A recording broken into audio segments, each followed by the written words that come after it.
Hey there, I'm Florin. I just attended the second surgical operation at Dr. Kaya's.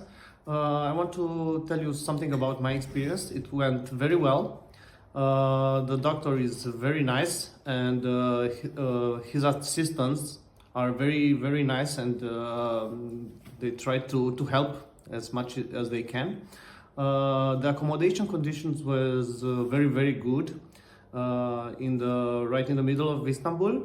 The transportation from the airport to the accommodation and from the accommodation to the hospital to the clinic, it's very nice, and they are very very punctual.